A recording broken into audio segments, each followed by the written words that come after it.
bid'ah ini adalah masalah sensitif betul. Banget Pak, sensitif banget Pak. Ya. Yang bila dibicarakan atau ditegur akan membuat perpecahan umat.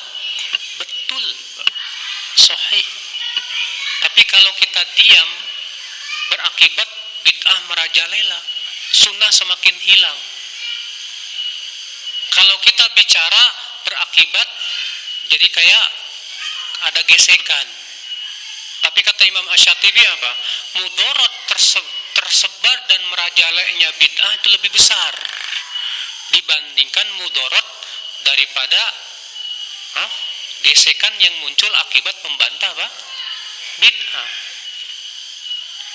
Maksudnya kan ada kaidah usul fikih, kalau bertemu dua mudarat, maka ambil yang paling ringan mudaratnya.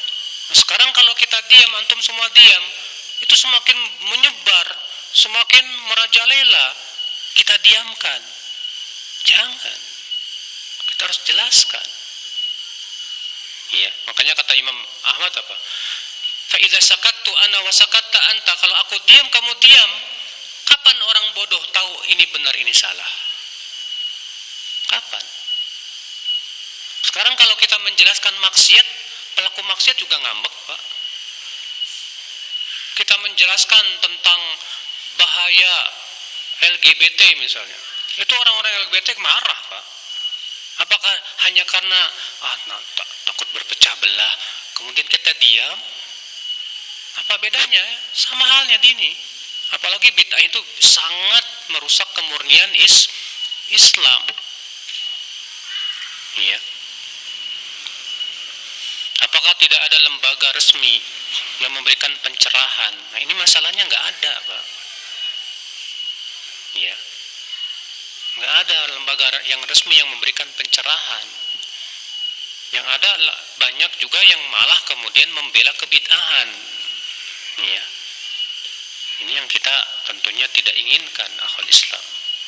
Ya, kalau misalnya itu bid'ah yang masih diperselisihkan oleh para ulama, kita juga paham kok, kita tidak pernah mencap pelakunya sebagai ahli bid'ah.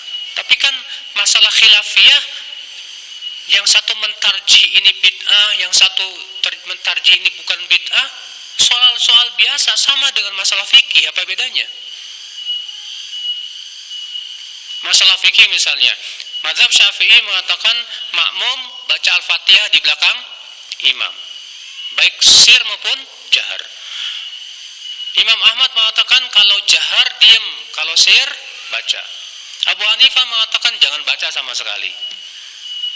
Dalam hal ini kita katakan apa? Silakan amalkan sesuai dengan. Tapi boleh nggak saya sampaikan pendapat saya adalah merojihkan bahwa tidak dijaharkan. Boleh, nggak masalah. Ketika misalnya ini masalah bid'ah diperselisihkan para ulama, apakah ini bid'ah atau tidak? Boleh nggak saya merojihkan bahwa ini perkara bid'ah? Boleh. Sesuai dengan yang kita pandang rojih. Tapi kita tidak menghukumi lawan kita sebagai ahli bid'ah. Kenapa? Karena ini masalah khilafiyah di kalangan para ulama juga. Beda dengan para ulama semua sepakat, ya.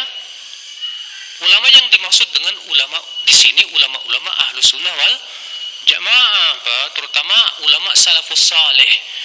Ya, salafus saleh itu generasi-generasi pertama, ya. Kalau misalnya mereka semua sepakat seluruhnya tanpa terkecuali mengatakan itu bid'ah, masa kita diem? Karena di zaman sekarang ini kan, Pak, banyak perkara-perkara yang di zaman dahulu para ulama sudah sepakat, di zaman sekarang diperselisihkan. Padahal di zaman dulu tidak ada perselisihan. Di zaman sekarang terjadi perselisihan, dianggaplah ini masalah khilafiyah. Padahal setelah kita cross check, kita gali-gali, di zaman dahulu nggak ada perselisihan. Nggak ada. Ini yang penting harus kita pahami, ya. Memang sensitif banget memang, Pak, pembahasan masalah ini, ya, Pak. Iya. Makanya saya kalau membahas masalah bid'ah itu harus detail pembahasannya, Pak. Kenapa bid'ah, sisi bid'ahnya, kaidahnya begini, supaya orang paham. Tidak semata-mata ini bid'ah, selesai, titik. Biasanya orang nggak bakalan terima, Pak. Enak aja main bid'ah-bid'ahin. Ente pengadilan akhirat apa? Iya. Nah, ini saudaraku sekalian, saya pernah disurati, Pak, oleh seorang kiai ke saya. Anda ini menghukumi orang neraka dan yang lain-lain. Saya kirim surat lagi, Pak Kiai yang saya hormati.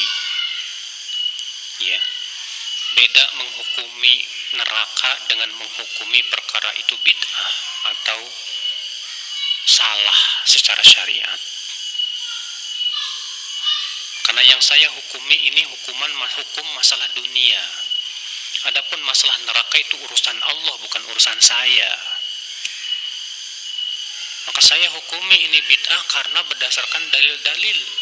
Kalau Pak Kiai saja boleh menghukumi ini bukan bid'ah, maka saya tidak boleh untuk merojihkan bahwa itu ternyata itu bid'ah. Ini masalah-masalah ilmiah, Pak Kiai. Masalah ilmiah kita diberikan kebebasan untuk melihat mana yang paling kuat sesuai dengan ilmu, hujjah, bukan sesuai dengan hawa nafsu. Alhamdulillah, besoknya Pak Kiainya ngirim salam buat saya, Pak. Salam buat Ustaz Badru. Kalau kiainya berilmu, insya Allah, Pak, paham. Tapi kalau kiainya kurang ilmunya, ya ngambek-ngambek aja isinya. Ya.